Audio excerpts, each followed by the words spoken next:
नमस्कार, मैं हूं मोहम्मद शुएब और आप देख रहे हैं 4 स्टार न्यूज। उत्तर प्रदेश उत्तराखंड की खबरों को देखने के लिए लगातार देखते रहिए 4 स्टार न्यूज। 4 स्टार न्यूज, खबर से समझौता नहीं। उत्तराखंड के नैनीताल जनपद के हल्द्वानी में राज्य सरकार द्वारा शराब पर लगाए गए कोरोना टैक्स के खिलाफ शराब व्यवसायी खुलकर सामने आ गए हैं और कल से शराब की दुकानों को पूरी तरह से बंद करने का ऐलान किया है। हल्द्वानी में शराब कारोबारियों ने बैठक कर कल से अनिश्चितकालीन शराब की दुकान को बंद करने का फैसला किया है। शराब व्यवसायियों का कहना है कि पिछले 1 महीने से उनको काफी नुकसान हुआ है। पिछले वित्तीय वर्ष का माल अभी तक नहीं बिक सका था, ऊपर से नए वित्तीय वर्ष में जबरन शराब की दुकानों को खोलने का दबाव आबकारी विभाग द्वारा बनाया जा रहा है। व्यवसायियों का कहना है कि सरकार ने इस वित्तीय वर्ष में शराब में करीब 3600 करोड़ रुपए के राजस्व का लक्ष्य रखा है। इसको पूरा करना बेहद मुश्किल है, क्योंकि जिस तरह से सरकार ने शराब में 5 रुपए से लेकर 250 रुपए तक का कोविड टैक्स लगाया है, उससे शराब की बिक्री पर असर पड़ता है। साथ ही व्यवसायी महीने भर का अधिभार देने में भी असमर्थ हैं, जिसके चलते सभी शराब कारोबारियों ने कल से शराब की दुकानों को पूरी तरह से बंद करने का ऐलान किया है। वहीं आबकारी विभाग का कहना है कि शराब की दुकानों के बंद होने से करोड़ों रुपए के राजस्व का नुकसान होगा। आबकारी विभाग और प्रशासन के लोगों की शराब व्यवसायियों से बातचीत हो रही है और जिसका एक सकारात्मक हल निकाला जाएगा। Sachin Gupta, 4 star news, Nainital.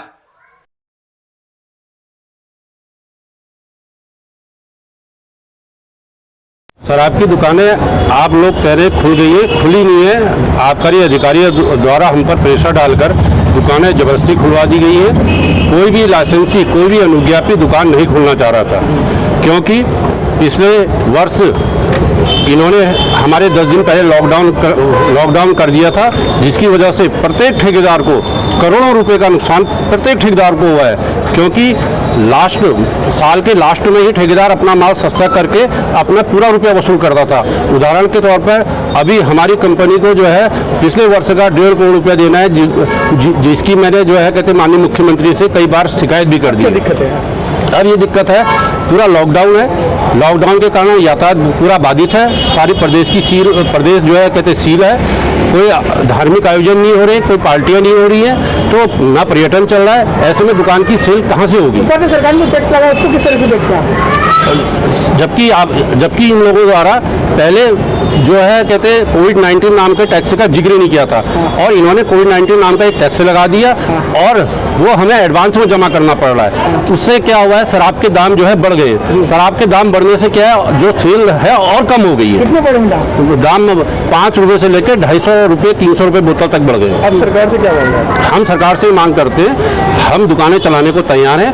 अगर सरकार जितनी हमारा कहते बिक्री हो रही है, बिक्री के सापेक्ष हमसे अधिभार ले, जो उन्होंने निर्धारित कोटा कर रखा है, उसके लिए हमें मजबूर ना किया जाए। क्या स्टैंड है आप लोगों का? कल से हम जो है दुकानें अनिश्चित काल के लिए बंद कर रहे हैं, और हमें पूर्ण यकीन है हमारे इस प्रेशर से जो है माननीय मुख्यमंत्री जो है हमारे हित में कोई ना कोई फैसला लेंगे। कितना नुकसान होगा जिले में अगर बात करें या प्रदेश में? देखिए, प्रदेश का जो है 36 करोड़ का राजस्व उन्होंने शराब से एकत्र करने का लक्ष्य रखा है, और इस कंडीशन में, लॉकडाउन की कंडीशन में, इनका जो है 1700 करोड़ भी इकट्ठा नहीं हो पाएगा। और बाकी जो है, अगर ये हमारी बात नहीं मानते तो बाकी ये ठेकेदारों के कपड़े बेच के, जमीनें बेच के इनसे वसूली करेंगे।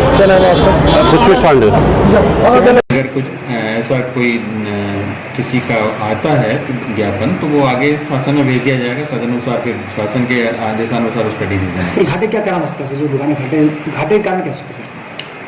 घाटे के कारण अर्थव्यवस्था में, जैसे कोविड-19 के कारण सब जगह अर्थव्यवस्था प्रभावित हुई, तो वही कारण इसके शराब के व्यवसाय में भी उसी का असर हुआ निश्चित तौर पर। तो सर, जो दुकानों को घाटा देता है, अधिभार भी आने में दिक्कत होगी ऐसे में?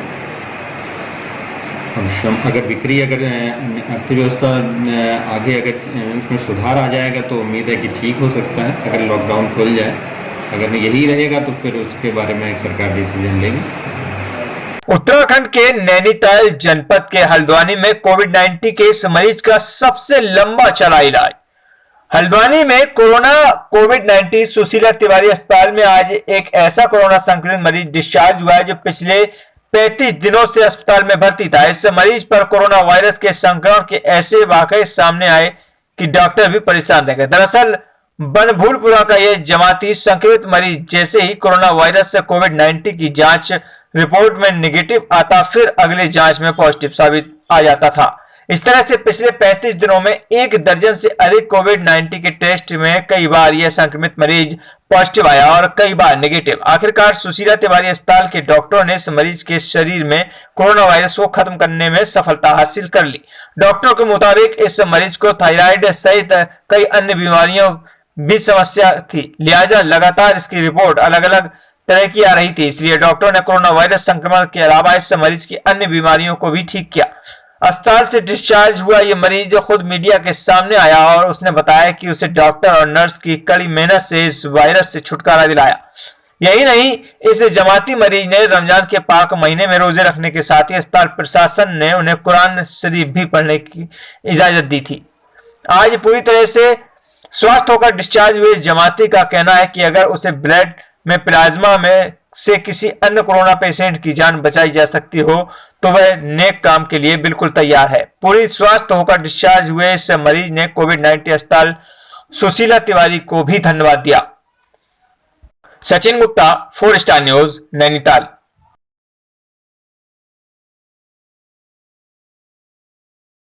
कितने दिन आप रहे, क्या लगा? अंदर रोजे भी रखे होंगे आपने, क्या रहा? थोड़ा समझे, थोड़ा बताइए हर तरफ। सही लगा, रोजे तो रखने थे हमें। अब लोगों ने मेहनत भी की। सुबह में दूध और ब्रेड देने जाते थे लोग 3 बजे 2:30 बजे। अच्छा लगा वैसे। आपने बहुत लंबा समय यहाँ बिताया, आपके साथी चले गए। जी जी कुछ अब वो किस्मत थी हमारी, उसमें हम क्या कर सकते हैं। हाँ। वरना ये डॉक्टर लोग कर सकते हैं। जांच कर रहे हैं वो लगातार। 8-10 जगह हुई मेरी यहाँ पे। क्या क्या क्या मदद की, कैसे मदद की डॉक्टर्स ने आपकी, सिस्टर्स ने किस तरीके से मदद की आपकी? क्योंकि रोजे रमजान शुरू हो गए थे आपके, मदद किस तरीके से दी? अब मदद की वहाँ कौन जाता अंदर, कोई जाता नहीं अंदर तो खाना टाइम से पहुँचा रहे थे, यही मदद थी और क्या था वहाँ पे। और इस मरज़ की दवाई तो है ही नहीं, आपको पता ही है सबको। जी। और कह रहे हैं कि आपको वो एक किताब भी दी पढ़ने के लिए, कुरान शरीफ दी आपको पढ़ने के लिए। कौन कौन सी किताबें दी गई आपको पढ़ने के लिए? रोजे शुरू हो गए थे तो कुरान मंगाया था मैंने, तो उन्होंने कुरान भी दिया। मदद ही है और क्या है बताइए। अब अंदर आदमी पड़ा हुआ है, उसके पास कोई जा नहीं सकता, तो कह रहा है, रिक्वेस्ट कर रहा है, तो चीज़ मिल जा रही है, ये बहुत बड़ी बात है। डॉक्टर का शुक्रिया आप किस तरीके से करेंगे? डॉक्टर्स का शुक्रिया किस तरीके से करेंगे? अब मेरे पास तो ऐसे अल्फाज नहीं है जो डॉक्टर का शुक्रिया अदा कर सकूँ। जी बहुत मेहनत कर रहे हैं डॉक्टर, जैसा भी अपने हो रहा है उनसे। अब दवाई तो है ही नहीं उनके पास, तो फिर वो क्या करेंगे बताइए। साहब एक बात जो है वो कर रहे हैं। जी एक बात बताइए, और मरीजों को बचाने, उनकी ज़िंदगी बचाने के लिए। हाँ, क्या हो गया? तो जब हमसे कोई किसी की ज़िंदगी बच सकती है तो इसमें दिक्कत क्या है? बचा सकते हैं तो कर सकते हैं हम उस काम को। ऐसा तो नहीं कि अगर हमारे ज़रिए से किसी की ज़िंदगी बच रही है तो हम पीछे हट जाएंगे। तो हमारी ज़िंदगी तो नहीं जा रही ना उसमें, दूसरे की ज़िंदगी बच जाएगी। थोड़ा सा कुछ देखे तो हमारा तो कुछ नहीं जा रहा ना। बहुत बढ़िया, ये तो ऊपर वाले का है, हमारा क्या है? हमारा तो कुछ भी नहीं है। ठीक है, ठीक, थैंक यू बहुत धन्यवाद। ये मरीज जो है 8 तारीख को पिछले महीने हमारे पास आया था और इस पेशेंट को साथ में थायराइड की परेशानी भी थी और इसको साइनोसाइटिस की परेशानी भी थी। तो ये रिपीटेडली बार बार पॉजिटिव आ रहा था और लगभग आज 35-36 दिन के बाद ये डिस्चार्ज होके जा रहा है। और इस पेशेंट में बीच में जो है, क्योंकि जो है इसको और भी तरह की समस्याएं थी, थायराइड का भी ट्रीटमेंट इसका शुरू किया गया, साइनोसाइटिस की दिक्कत थी उसका भी इलाज किया गया इसका। तो इसके साथ वाले को डिस्चार्ज पहले ही हो चुका था। अभी तक हमारे पास लगभग जो है 12 पेशेंट डिस्चार्ज हो चुके हैं। 13वां मरीज है जिसको हम डिस्चार्ज कर रहे हैं और 12 मरीज और अभी हमारे पास पॉजिटिव एडमिट है। टोटल हमारे पास जो पॉजिटिव पेशेंट का डेटा है 25 मरीजों का है, जिसमें से 13वां आज डिस्चार्ज होकर जाएगा। 12 पॉजिटिव मरीज अभी हमारे पास रह जाएंगे। अभी तो इस दौरान कभी कोई दिक्कत आई स्टाफ को, पेशेंट के जरिए कुछ इस तरीके से? मरीजों को थोड़ा सा ये परेशानी होती है कि वो अलग से अपने आप को अलग थलग महसूस करते हैं और उनके मन में ये भी भाव आता है कि लोग हमसे थोड़ा दूर भाग रहे हैं और थोड़ा सा पास ना आने के, क्योंकि हर कोई अपना जो प्रोटेक्शन चाहता है, हर किसी के मन में भय है कि ऐसी इस तरह की बीमारी ना हो जाए। फिर भी जो हमारा स्टाफ है, जो डॉक्टर्स हैं, पूरा तत्पर है इन मरीजों के लिए। पूरा खाने पीने दवाई का पूरा उनका ध्यान रखा जाता है और मरीजों को इवन इस मरीज ने जो कुरान शरीफ की भी डिमांड की थी कि इसको चाहिए, वो भी इसको वार्ड में प्रोवाइड कराई गई थी ताकि वो अपना जो भी धार्मिक वो है वो अपना कर सके। डॉक्टर साहब हमारी नर्सिंग स्टाफ है, हाउसकीपिंग स्टाफ है, ये लोग अपना परिवार छोड़ के होटल में इतने दिन के लिए रहना पड़ता है इनको, और इसके बाद ये लोग क्वारंटाइन में भी रहते हैं, करीब करीब 1 महीना अपने परिवार से दूर रहते हैं। लेकिन ये लोग अच्छी तरह ये अपनी ड्यूटी को जो है अपनी इस वक्त ये जिम्मेदारी को समझ के अच्छी तरह निभा रहे हैं। हमें ऐसा कोई दिक्कत नहीं आ रहा है, आराम से ड्यूटी। डिस्चार्ज कितना समय हो गया? ये पेशेंट तकरीबन 20-25 डेज के आसपास हो गई है, और इनको वो भी था, ये रोजा कर रहे थे, इनको उसकी व्यवस्था भी हमने पूरा किया, कुरान भी मांग रहे थे, वो सब व्यवस्था हमने हॉस्पिटल की तरफ से किया। हमारे एडमिनिस्ट्रेशन है, प्रिंसिपल है, एमएस सर है और हमारा नोडल ऑफिसर है, ये लोग भी पूरा इसमें पर पेशेंट एक पेशेंट का पूरा अच्छी तरह इनकी खाना पीना, इनका रहना व्यवस्था सब कुछ जो रोजाना पर डे के अनुसार ध्यान दे रहे हैं। तो इसमें ऐसा कोई जो है दिक्कत नहीं आ रहा है, आराम से जो है ड्यूटी भी निभा रहा है, पेशेंट भी सेटिस्फाइड है, जहाँ तक मेरे हाल से ठीक ही चल रहा है।